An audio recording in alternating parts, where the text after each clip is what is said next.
You are listening to the Agree to Disagree program on the newamericanmedia.com. Hey everybody, welcome. Thank you very much for joining us. I really want to thank Terry Russell for coming on the program. We were all of us sports fans who watched football for the past 15 years. I mean, we know Junior Seau's just amazing skill set and talent, and this week when he passed away of an apparent gunshot wound, self-inflicted gunshot wound, a suicide, you know, this was just a good opportunity to talk about mental health, bipolar disease, schizophrenia, depression, major depression, and mental illness in general. It's an issue where, you know, if this affects, you know, one of the toughest middle linebackers to ever play in the NFL, it can affect your sister, your father, your grandmother, your spouse. It can happen to any one of us. And I just love Terry's line that, you know, call your buddy up, the one who doesn't come out anymore. Go ahead and call him up. You know, and I instantly thought of somebody in my life that I haven't talked to in several months. And I know they've been going through some stuff, and I know that one of his parents was suffering from a mental illness. And they just kind of fell off the radar, so it's up to me at this point to go ahead and reach out. And I hope that you guys consider doing that too. And probably when you check this out online, this will not be connected. But if you check out the May 4th, 2012 episode of the Unhappy Hour Sports Show, it's dedicated to mental illness in memory of Junior Seau. However, moving on, right now, what we want to do is we want to reach out to John Oatken. John is the Southern California director of Oathkeepers, and John also has a special treat for our listeners today. That would be Stewart Rhodes, founder of Oathkeepers. Hello. Hello, John. This is Brian with the newamericanmedia.com. You are live, sir. How are you doing? Doing great, Brian. How are you? I'm living the dream. Thanks for joining us again. Are you in the car with Mr. Stewart Rhodes? Yes, I am. I'm right here. How you doing? Living the dream. Stewart, thank you very much for joining us. John, thanks for joining us again. It's just a unique treat to get both of you guys. We've had John on the program before, and Stewart, I guess let's start it with you since we haven't spoken with you yet. We know that you created Oathkeepers. Let's talk to the average listener that might not know who the Oathkeepers are. Kind of sum up who you are, what you're doing, and why. Well, what we are is I'm before a paratrooper in the Army, and what the Oathkeepers' mission is to reach out to all the current serving military, police, and first responders in particular, but also all veterans, because we all have the same common bond, having sworn an oath to support and defend the Constitution against all enemies, foreign and domestic. And what's different between us and politicians is that, you know, we're willing to give our lives. And your average lawyer or politician is not going to risk his life to keep his oath. And so our focal point is to reach out to all the guys with the guns and say, look, you have an obligation and a duty to not violate the rights of the American people, and you do that by keeping your oath. And the reason why I started this is because I could see back when I was a student at Yale Law School, I did a lot of research into enemy combatant status, which is now, with the NDAA, has really come up back to the fore of the mind and the consciousness of people as a grave threat to our liberties. And I can see that what they're trying to do is put the infrastructure of a police state in place in America. They're doing that. And so I thought to myself, what can I do to throw a monkey wrench in that? Well, the best thing that I can do is to get inside the heads of the men with the guns, for the government to see as obedient little robots and toy soldiers who will just do what they're told, and remind them of their oath. It's like a secret weapon that's been laying there, kind of unused for 200-plus years. The founders put the oath in the Constitution itself for a very good reason. Let's use it. Well, let's talk about that a little bit. You're out here in Southern California, and you're not usually out here. What brought you out to our wonderful state this week? Well, last night I was a speaker at the 10th Amendment Center event. It was it was focused on the NDAA, the symposium on the NDAA. Amendment Center, Michael Bolden, the director of 10th Amendment Center, and was all about nullification against the NDAA and also raising awareness of this grave threat to our liberty. In case folks don't know, the National Defense Authorization Act of 2012 contains in it provisions that authorize military detention, military trial, and also extraordinary rendition, as turning you over to foreign entities, foreign nations, or groups. And it authorizes this for everyone, including U.S. citizens. And this is something that has already been going on since 2001, but now Congress has jumped on and given its full-throated consent and approval for the president having this power over American citizens. We're talking with Stewart Rhodes, founder of Oathkeepers. Stewart, the story that you're painting for us, the picture that you're articulating, it almost sounds too crazy to believe. How in the world could the NDAA, something that's so opposite to the Constitution, how could this even be passed? And I guess my other question is, if it's passed but it's against the Constitution, isn't it already nullified? Well, I mean, anything that's contrary to the Constitution is null and void from inception. Problem is you have politicians and you have judges. At the federal level, you have all three branches now who say this is okay. And so when that happens, what do you do? What do you do when you have a federal government that's packed full of oath breakers, either people who, out of their own ignorance, useless idiots, violate their oath, or they're knowing willful violators like John McCain or Lindsey Graham or Alan West for that matter? These are all military officers who know better or should know better. What do you do when they authorize something that flies directly in the face of the Bill of Rights, directly in the face of the Article 3 Treason Clause? So what's your recourse? And I think the recourse, the answer is what Jefferson and Madison told us way back in 1798 when they stood up against the Alien Sedition Acts, which were gross violations of the First Amendment back in their day, arresting newspaper editors and journalists for criticizing the government. Their answer well, you don't just go hat in hand to the courts that are already full of your enemies and ask them to respect the Constitution. You don't just only focus on politics. You go to the state legislatures and say you have an obligation and a duty to defend the people against this. That's what we're doing right now. The Amendment Center is doing that. I've helped draft model resolutions for sheriffs, for state legislatures, for counties. That's the whole point, is to focus on having somebody step in the breach and say no. And if the states don't stand up, then what do you do then? The states will not defend the people. Then the only other recourse we have, the only other peaceful recourse, is to get the military to stand down and refuse to use these powers. So even though the corrupt oath breakers in Washington, D.C. want them to do it, the military should say no. They should stand down and say we will not become tools of oppression. And the message to the military is that if you don't do that, if you don't stand down and refuse to use these powers, if you start going around and blackbagging and detaining U.S. citizens here in the United States, then what's going to happen then is the veterans are going to step up and defend the Constitution. If you don't want to see that happen, if you don't want to force us to fight another American Revolution, which is what's going to happen, then you need to step up and say, look, I'm not going to do these things, and buy us more time to kick all the oath breakers out of office. Well, that's a good point you raised, because we're about 150 pages into a 900-page book called American Aurora, and this is the one that tells the story of Benjamin Franklin Beach and the Alien and Sedition Acts. Let's give a little bit of historical perspective, because there are people that can barely tell you who won Dancing with the Stars or American Idol last week. Let's talk about the Alien and Sedition Act, because our second president was passing stuff just like the NDAA, and I think it's important that we have perspective as citizens that this isn't a brand new thing. This isn't new tyranny. This started with our president number 2, John Adams. Exactly right. And it happened during the quasi-war with France, and you had a lot of hysteria, just like now. There were the Jeffersonians, who were considered to be radicals, and you had the Federalists, who were the party of John Adams.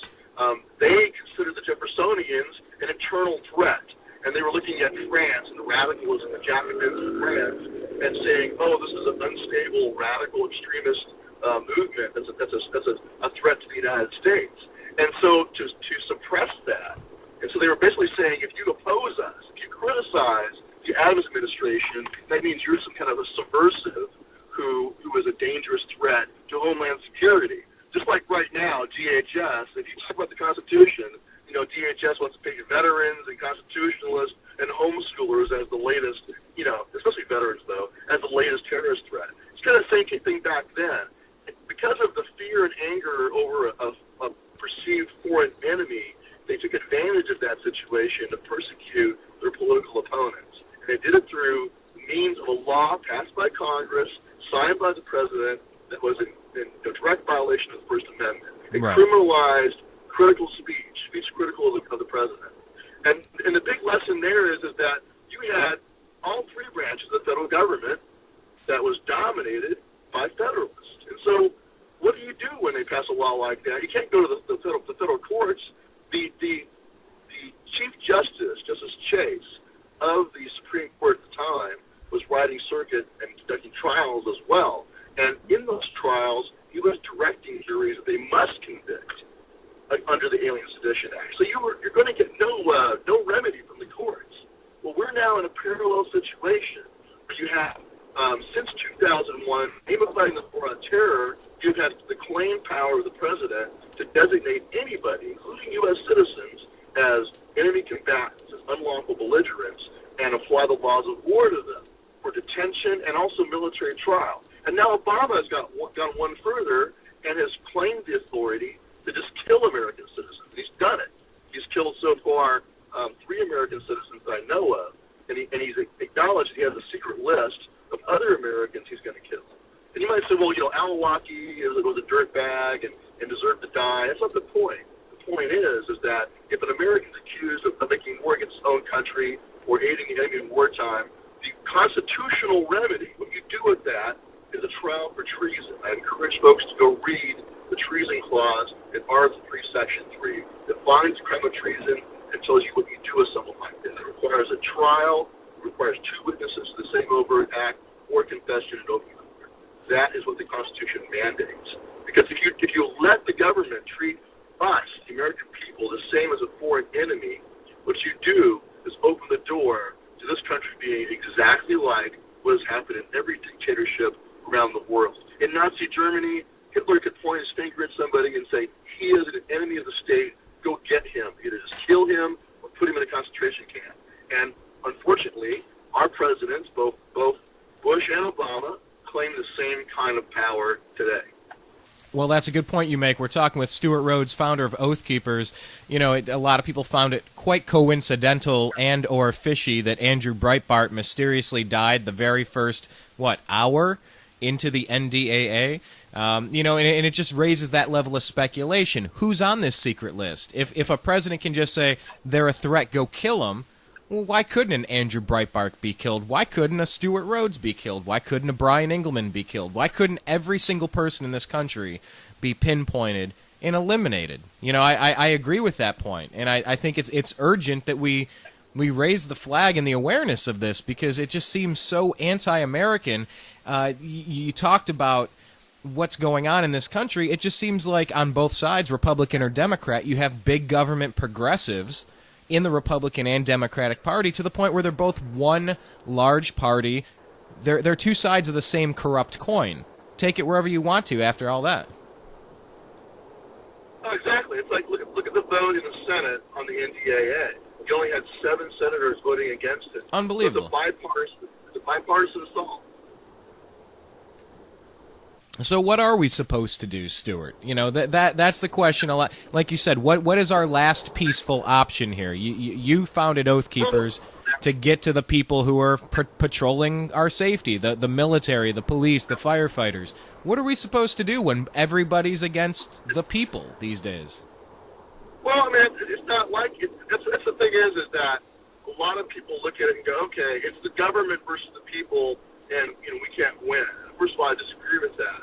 But the other thing is that the people inside the government, especially the military, they're us also. That's what we have to remind them. Is that, look, you live here, your children live here. This is your country too.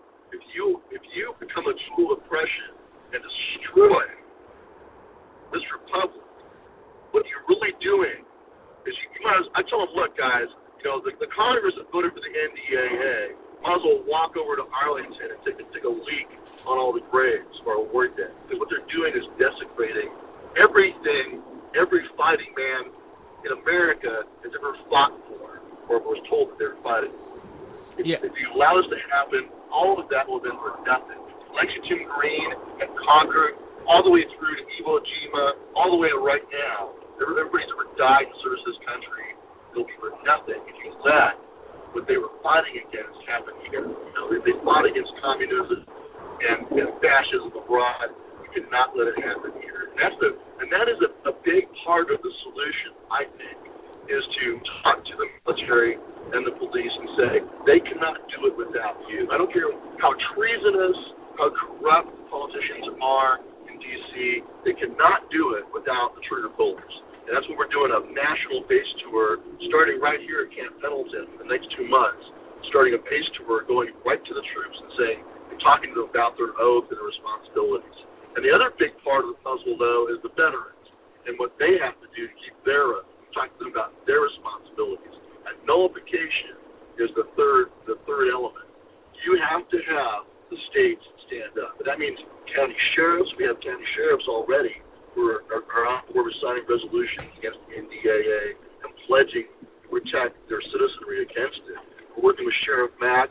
He just had a very successful conference in Las Vegas where you had 100 stand-up sheriffs get together who are already resisting the federal government on all kinds of stuff. You got some really good ones from Northern California, like Sheriff Lope, awesome sheriff.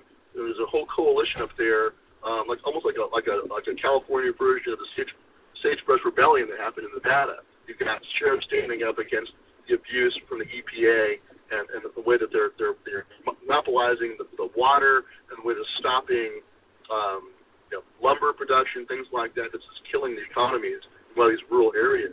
And so there's a renaissance among the sheriffs of standing up for the rights of the people. That's important too. But really, the overall thing is that all Americans must say, look, this is a line in the sand. This is illegitimate. We will not accept it, and we will oppose it at every level we possibly can, as individuals, as towns, as counties, as states, and especially within the military and the police. Well, I'll tell you what, Stewart, we talked with somebody, Dan Johnson, with a group called PANDA, People Against National Defense Act. We're going to bring him into the program right now. Awesome.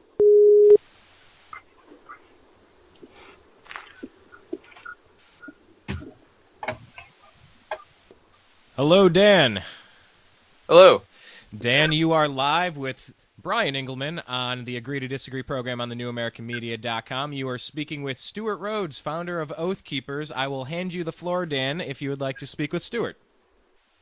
That's wonderful, actually. I'm not sure if you know me, Dan Johnson, founder of PANDA, People Against National Defense Act.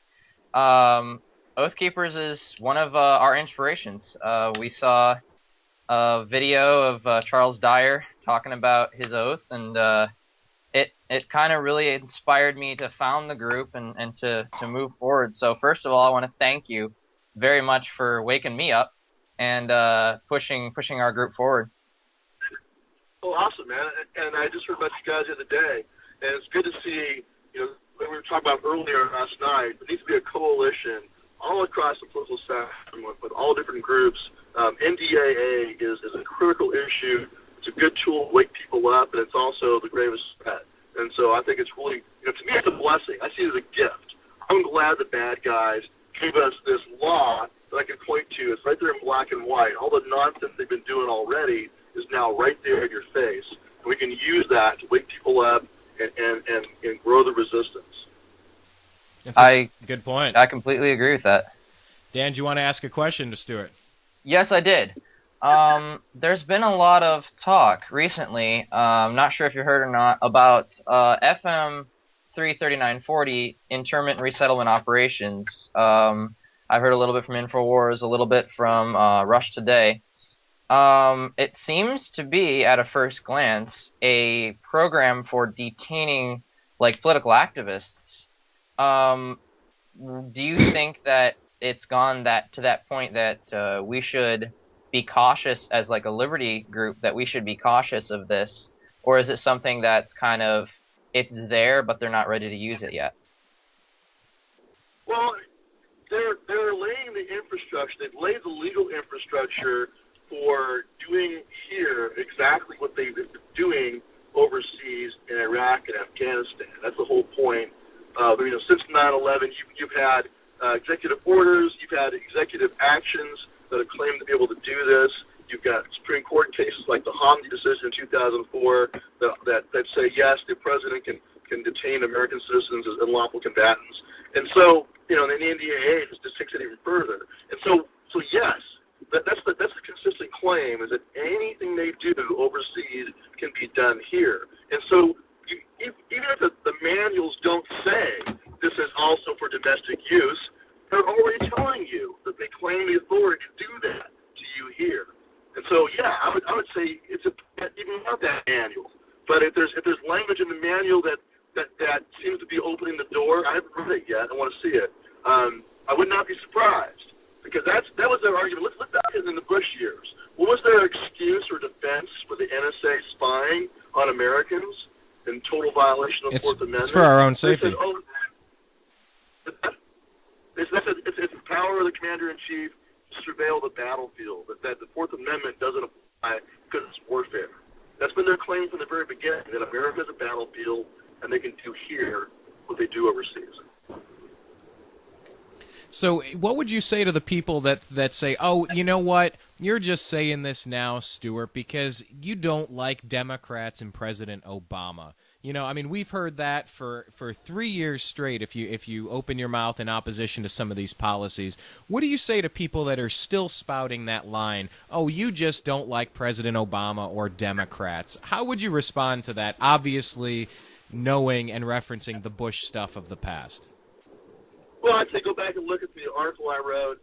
I wrote a paper in 2004 on enemy combatant status, where I criticized what Bush was doing as being grossly unconstitutional. I wrote an article in 2006 for Jerry Spence's Trial Lawyers College magazine, where I talked about the grave threat in the combatant status. And so I would say, the proof is right there. I've been writing about this for almost a decade now, and I did it all through the Bush years. Pointed out that the conservatives were as dangerous or more dangerous, frankly, than any leftist has ever done. I like them as two peas in the same pod. Whether they're a Marxist or a fascist, I could care less. They're both anti-American and anti-constitutionalist. I don't know where they come from. So I think my track record's pretty well established. That is a good point. Dan, did you want to ask him one more question before he let you go, buddy? Yeah, I did. Now that you did mention that we should probably be concerned about this, I've heard a little bit of chatter from the people under me saying, hey, what are we doing about security? What are we doing about privacy measures? There's two different theories, and one is, okay, we should just be open and out there. They can't hit us if we're out there enough. And one of them is, we should encrypt all of our stuff and be really careful. What are strategies for a group like ours not to get? I mean, personally, Brian, that the New American Media has been hacked, I think, twice. Oh yeah. So what are some strategies that we can use as a liberty group to not get shut down before we even get going?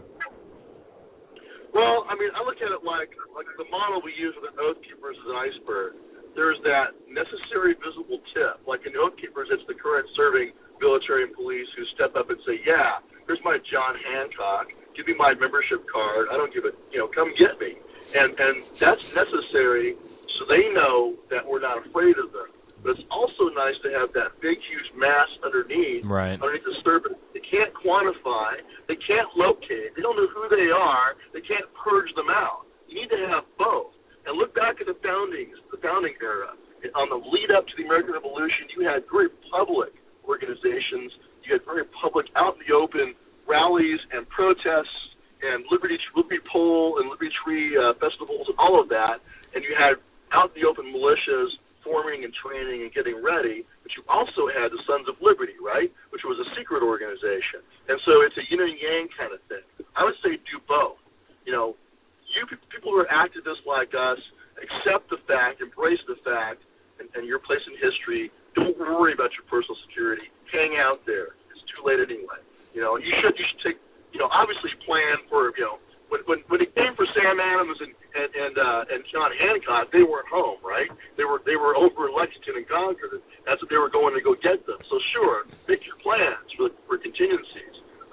But I don't worry about having my phone tapped. I look at it as outreach to the NSA. I want them to hear everything I have to say. Maybe they'll start thinking about their oath. But, when I talk to the current sort of military, I say, look, it's a personal decision you're going to have to make about whether you want to be out in the open, whether you want to be the guy that's there when the time comes to be in a critical space. So, but unless you're somebody who's going to be in a key position somewhere where you're going to make a real big impact when the crap hits the fan, if you're not in the military or you're not in current serving law enforcement, I think you should step up because otherwise you're kind of fooling yourself. And they want you to suppress your speech and control your speech. They want you to shut up and sit down. I think, unless you're in a critical position, you need to stand up and speak out. That's a good point. Show them you're not afraid of them. That's a good point, Stewart, because we've been talking with Lions Liberty Crew, and I talked with the founder over there. They just got named one of the top 100 most influential libertarian websites out there, and it was hilarious. I think we counted 17, maybe 19 times that our phone calls were dropped, and we led our conversation off with saying hello to NSA and anyone who may be monitoring our phone calls. And, you reach a point where it's like, what are you going to do? What rock are you going to go hide underneath?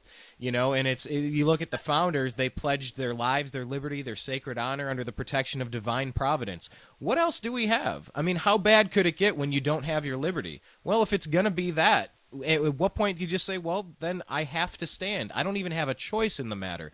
I just have to stand and speak and be reasonable and rational, but I don't really even have a choice here. No, you don't. And that's like last night at the conference we had here. I quoted Solzhenitsyn. So look, I would burn in the camps later, but Solzhenitsyn was in the gulag with other detainees. Quite a few of them froze to death, starved to death, and they realized that if only they had resisted, if only they had realized they had nothing to lose by standing up, and so that it was too late back then. And he said at the end, he says, we just didn't love freedom enough, and we deserved everything that happened after that. So you've got to put freedom first. Just like Patrick Henry said, give me liberty, give me death. Because you're not going to have either one anyway. It's ridiculous that you're going to be able to hide away, like you said, hide under some rock and just keep your mouth shut. Hey, that's no guarantee you won't be gathered up. You can go read the Gulag Archipelago. He talks in there about random people being picked up off the street because the Cheka or the secret police had quotas to fill. They would fill them. Stalin would say, I want this many people detained, and they would just go out and gather up random people to fill those quotas. You cannot live in a society like that. I'd rather die than live in a society like that. And I won't. And here's the big message to the military out there that I always want to get out is, look, guys, it's not like we have a choice between turning into Nazi Germany or fighting another revolution. No, because the veterans have already made that choice. We're not going to let it go down like Nazi Germany, where people just shut their mouths and waited for the knock of the night. We will make it into 1775. That's why it's up to the military to do the right thing and do their job, keep their oath. Don't force us to fight another revolution, because if you don't step up and refuse those orders, if you start detaining American citizens, it's going to be on. I've talked to veterans all across the country and told me the same thing.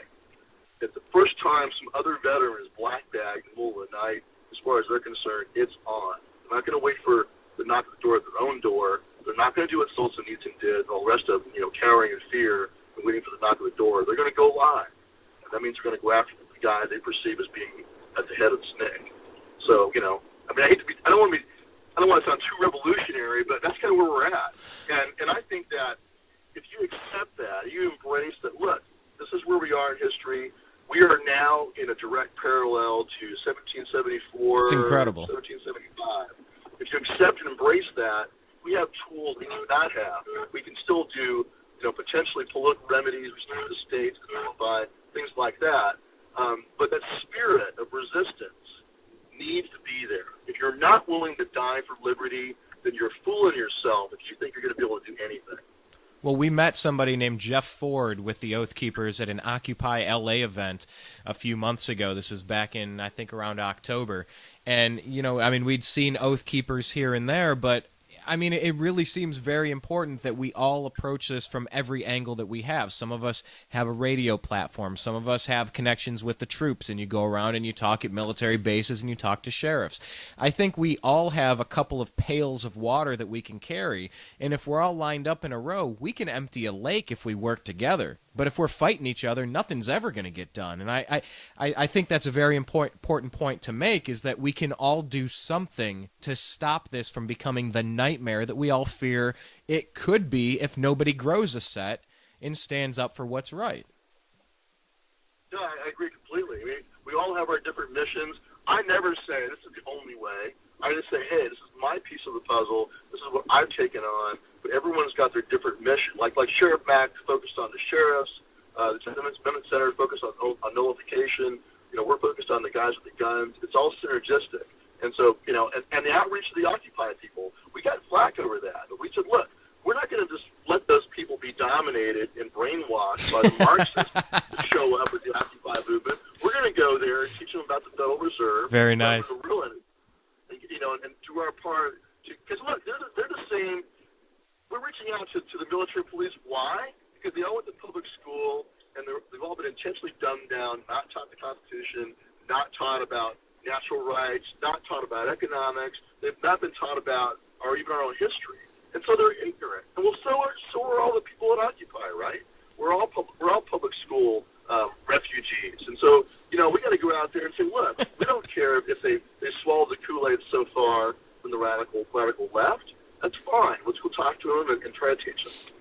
Well, let me ask you this. I know you're following a lot of these issues where military blends into the general public. What is going on with the Russian troops that are going to, I think it's Fort Collins, Colorado, May 24th through the 31st?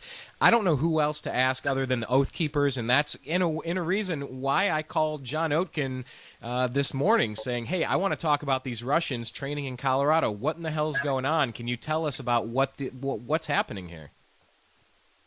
Well, I mean, it's kind of funny. One of our guys actually called up and talked to the public affairs officers.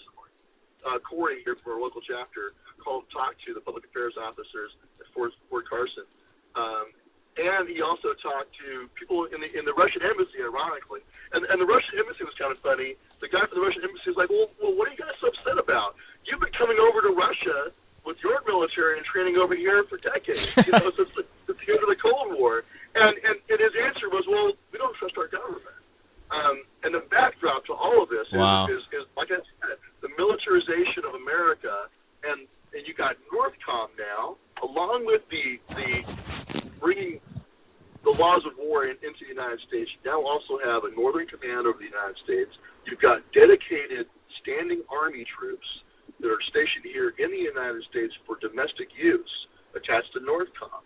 And now you have the CIA building this massive new center in Utah. CIA's in Denver. Oh, okay. NSA's in Utah. You're right. NSA is building this huge data center in Utah, but the CIA is now moving their domestic operations to Denver. So there's this huge branch of the CIA that's now focused on the United States. And Denver's. Why would that be? Why would that be? So, well, yeah. I mean, come on, guys. I mean, after a point, you got to be like, okay, all these stars are aligning for domestic use of the military. Like I said, that they've laid the legal groundwork already. Now they're putting the infrastructure in place. And so, yes, I think people should be concerned when they start bringing foreign troops in to train, in particular, bringing foreign troops in to train in counterterrorism. Because counterterrorism to the U.S. government is not just go get Al-Qaeda. It's veterans are a potential threat. If you get the FBI sending out these flyers to surplus stores and sporting goods stores, that's letting insane. them know that anybody who buys, high-capacity magazines and night flashlights, whatever the heck a night flashlight is, these are people who shoot food stores and MREs. They're potential terrorists. And so, they've been telling us for years they consider the greatest threat that the NSA is focused on is not radical Islamicists. It's American. It's conservative Americans. It's American patriots. It's American constitutionalists that just want to be left alone and have restrictions on what our government can do. We're the bad guys now somehow in this crazy Orwellian society. Because well, and actually, in part, they're kind of right. That we are a threat to their agenda. We're the opponents to their agenda. We're like the warrior class of America who they see as their future military opponents. And so they're telling us that they see us as future military opponents. They're putting in all the infrastructure to fight us. So let's go ahead and take them at their word. Let's go ahead and acknowledge that they're planning for a crackdown or a future conflict with us. And why? Because they're doing things that they know we are not going to put up with, and there's a certain point is going to come when we're going to start resisting them. And so they're getting ready for it. There's this website called beforeitsnews.com. I'm not sure if you're familiar with it or not. It's sometimes a little bit like a Coast to Coast AM or a Glenn Beck or something that's really ahead of the curve that catches stories beforehand. And sometimes I find it a little bit like the National Enquirer, where it's a little too difficult to believe. But they have this story today saying that we are preparing for massive civil war, says Department of Homeland Security informant. Now, when you talk about 450 million rounds of hollow point ammunition being purchased, where you couldn't even shoot that many rounds if you shot continuously for one per second, do you really think that it might be headed towards something this bad this quickly? Yeah, I do, and we've got similar intel from within the military for a couple of years now that the government does know there's an economic collapse coming. They're getting ready for it, but they're not telling the American people. Right. That's heard that from multiple sources within the military. One of them being a couple of retired Navy SEALs that told that to some cops who were Oathkeepers when the police officers were in a training class. They just kind of casually said, "Yeah, guys, that there's an economic collapse coming." This is a couple of years ago. And so that's why we're really focused on with the veterans. We have a program called OperationsSleepingGiant.com, which is focused on getting the veterans ready, preparedness, fighting for their own security. Because when we look at it like this, the pretext for martial law will be something similar to what happened in Katrina. If you're not prepared to provide for your own security in your local community during an economic collapse, if you're not squared away, then there's going to be a power vacuum there and an excuse for the feds to come in with FEMA and nationalized police and National Guard and standing Army troops and, quote-unquote, help you. And so that's why it's essential for people, especially veterans, but everybody else in local communities, to start getting ready yourselves for an economic collapse. It is coming. The dollar's days are numbered. I mean, anybody who looks at the national debt, the real national debt, will realize we're going down the exact same path as Weimar Germany or Argentina before their currency collapsed. What is the real national debt? We see 15 to 16 trillion. What is it with unfunded liabilities? 60. Yeah, it's like 60 trillion. When right. you look at all the other liabilities that we have to pay. Well, did you see Hillary Clinton talking with the Chinese dissident, saying she came back and reported, it's really hard to look at your banker and argue with him when you're that far in debt? Like, that was the Hillary Clinton quote from this morning, waking up hearing the news. It's really hard to argue with your banker when you're this far in debt. And what advice are you giving to veterans and Americans in general to, like you say, get ready? What do you recommend? Get a little silver, a little bit of gold, get a little bit of food, a little bit of water. Well, what do you recommend? We encourage them to focus on 4 planks. Number 1 is preparedness. That would be food. You can't eat silver. You got to have food first. So food storage, emergency medical, water purification, communications. So we go to a veterans hall, for example. We talk to all the veterans there about, hey, look, guys, you should have a back room full of rice and beans. Dirt cheap, just have a bunch of it.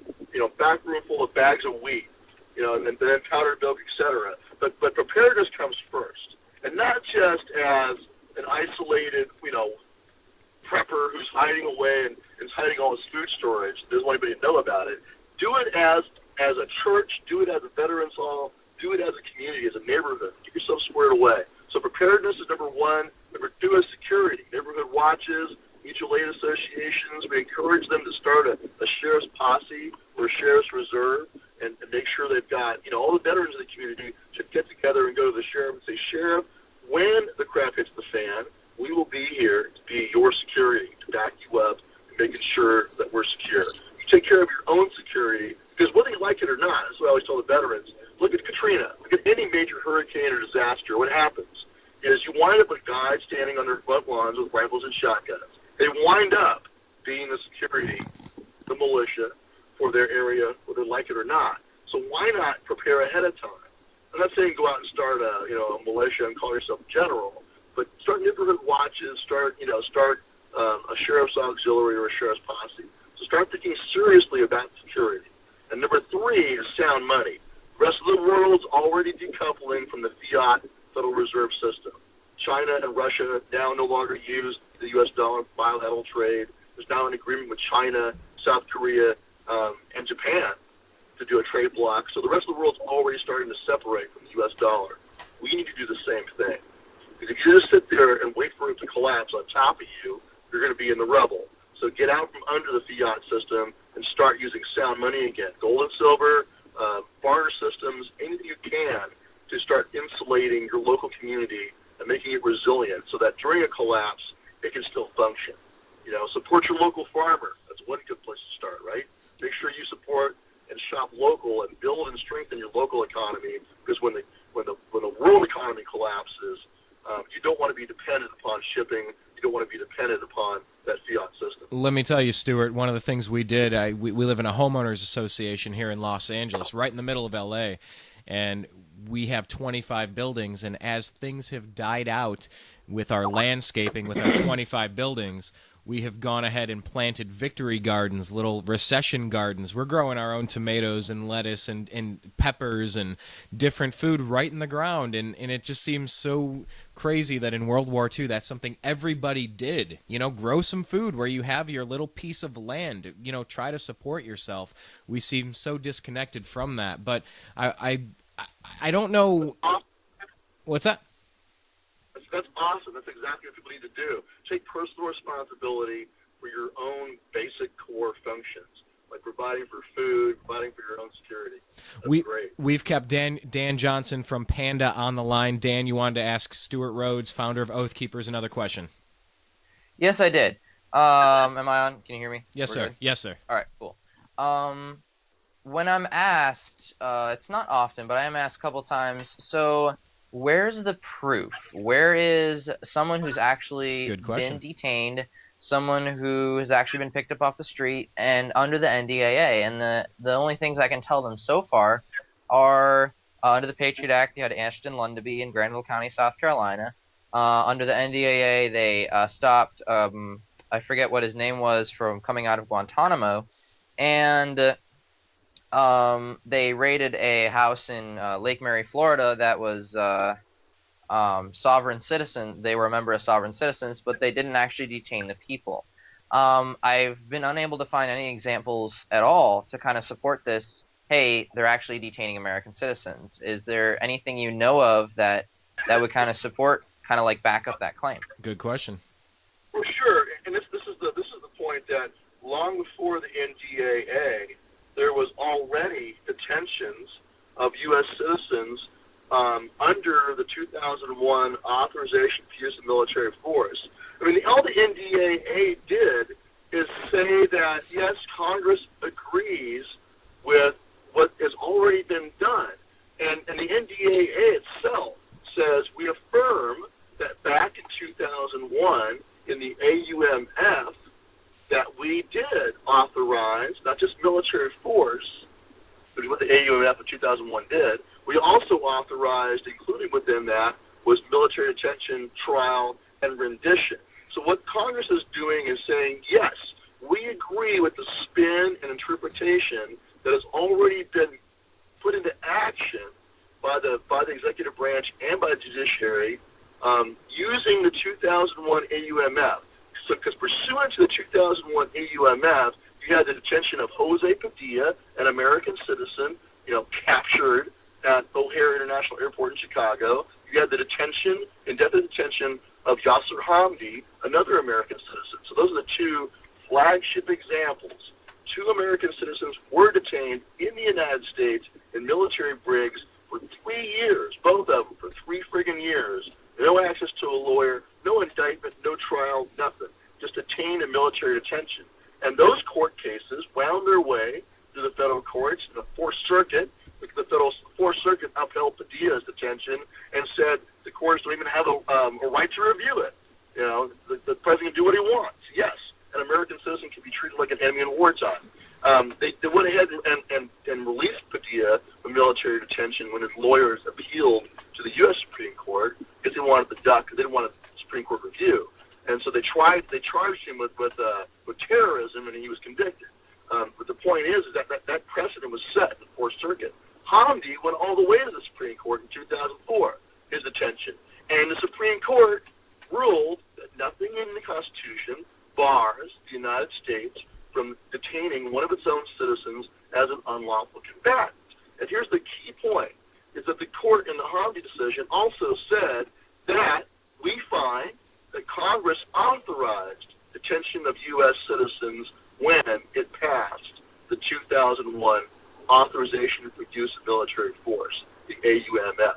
That is what they are using as their linchpin and saying, yes, Congress authorized military detention way back in 2001.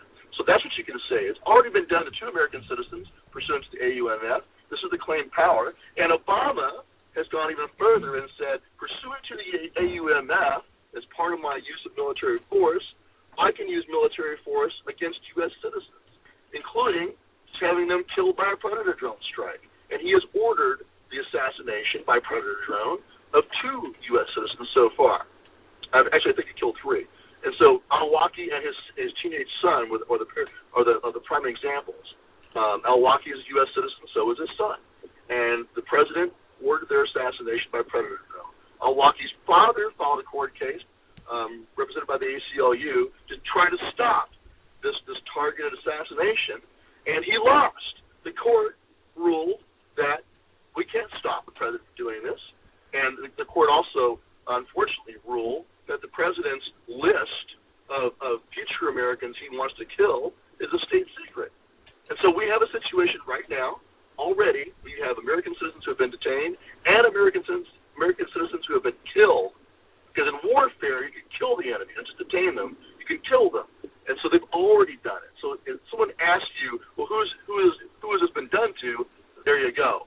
Detention and also killing has already happened pursuant to war powers to American citizens. We're talking with Stewart Rhodes and John Oatken of Oathkeepers.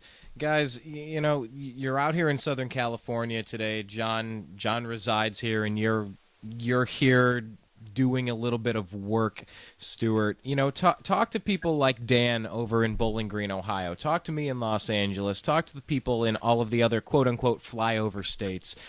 You touched upon this earlier, and I just want you to kind of wrap this up for us because we have a couple of minutes left. What is everybody supposed to do? Because in LA, you have a double-edged sword. You can feel like, well, I'm in the third or second largest media market in the country. I can do everything. Or you can feel like, well, I'm in the second largest media market. I'll never get anywhere. I'm just a little fish. And talk to someone like Dan who's in Bowling Green, Ohio, and says, well, this is just a little college town of 20,000 kids and, you know, cornfields, Northwest Ohio. What am I going to do? But on the flip side, they can actually get something done because it's not such a mess. Talk to both of us and talk to all of America here. What are your final recommendations in our last couple minutes to the people that feel underwhelmed, overwhelmed, confused, ambivalent? Just talk to everybody generally here because there's a lot of different Americans that need to hear something from you right now. Well, I would say, go to Oathkeepers. We have a lot of stuff on Oathkeepers you can find on NDAA. There's also a website called theintolerableacts.com, or .org, actually, theintolerableacts.org, where I've gotten together with other folks from the Patriot Coalition and wrote draft resolutions against the NDAA for sheriffs, counties, and states. The 10th Amendment Center, you should also go to their site, 10thamendmentcenter.org. What? .com. 10thamendmentcenter.com and they've got model resolutions also that they've done, and they've been successful. I believe in 2 states, Virginia and Arizona, has passed basically their model resolutions, and I'll be working with them in the future on more. So, but the point is you can go to both those sites, TenthAmendmentCenter.com and also theintolerableacts.org, and read resolutions against the NDAA. Those resolutions are also teaching tools. They tell you why it's so unconstitutional and so dangerous. That's the first thing you can do. And take that down to your sheriff and say, Sheriff, sign this, or write your own. And take it to your county commissioners and say, you need to do this. We've already had counties in the United States, one county in Colorado that I know of, one in Northern California also has stepped up. I think it was Fairfield County? Fairfax County in Northern California. So it's already starting to happen. So in your local community, take a model resolution to your sheriff, to your county commissioners, and say, hey, we want you to step up and condemn this as unconstitutional, and at least pledge that you won't go along with it. If they'll go even further than that, then they should pledge that they'll protect you against it. If your sheriff will not promise to protect you against kidnapping, which is what it is, or assault, then that sheriff has got to go, and you need a new sheriff. That's the one thing I would really talk to you about doing is reaching out to them. Another good thing to do is point your sheriff to Sheriff Max Association, the Constitutional Sheriff Peace Officer Association, which is what website? CSPOA.org. CSPOA.org. The most critical office, if you're going to focus any energy on politics, I would say focus it on your sheriff. Make sure you got a solid sheriff. And use the NDAA as a litmus test. If he won't stand up against that, then he is useless. That's a good point. That's a good point because the NDAA is such a vile, treasonous, treacherous, anti-constitutionalist piece of legislation. If they can't see that that is wrong, you're right. That person just needs to go. But it almost seems like something that can finally unite disenfranchised Republicans and disenfranchised Democrats. It can unite the Tea Party and Occupy.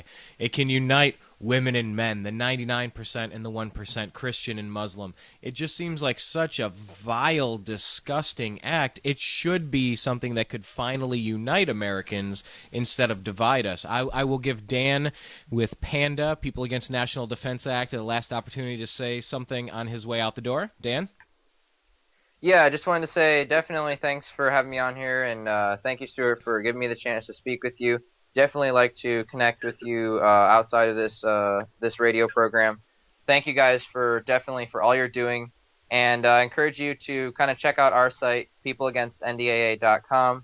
See if there's anything that we need to add, anything that we need to throw up there besides what we already have.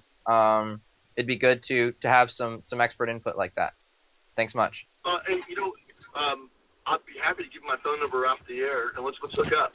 So yeah, we should all work together. And one last point is last night at the Tenth Amendment Center's event, we had an ACLU attorney there who's been working on a lot of the detention cases over the years that the ACLU has fought against. And we were all on the same sheet of music.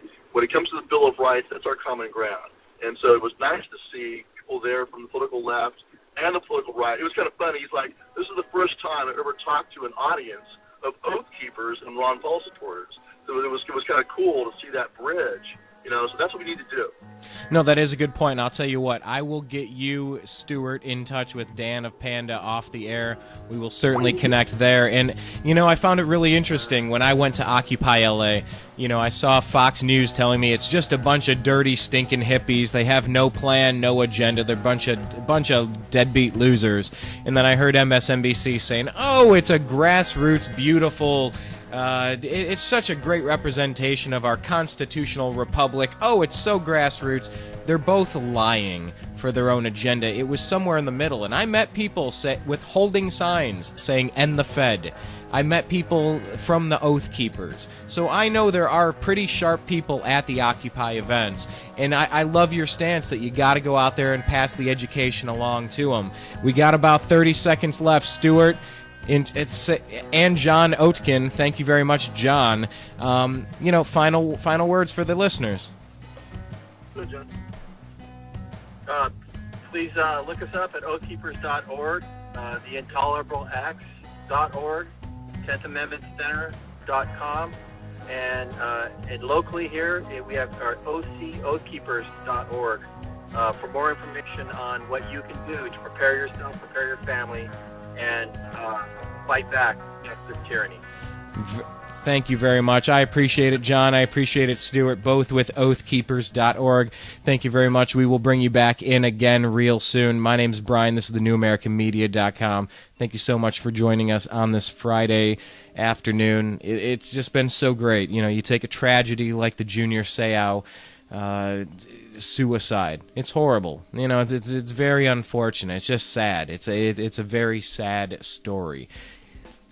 But we were able to talk a little bit today with Terry Russell, Executive Director of NAMI, Ohio. That's National Alliance on Mental Illness. You know, and Terry Russell with NAMI, NAMI, is talking about, you know, there's a stigma around major depression and mental illness, and you got to knock that down. You got to get past that. You know, and talking with Stewart Rhodes and John Oatken.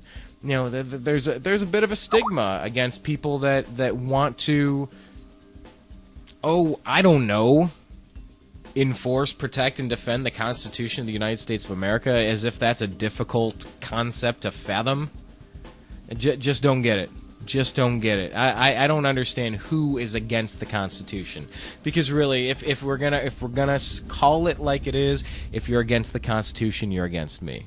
It's really that simple, because the Constitution is supposed to defend any Muslim or atheist or Christian or pagan or Hindu, anybody. You're protected. We're on even playing field. We are on a level ground together. We're brothers and sisters.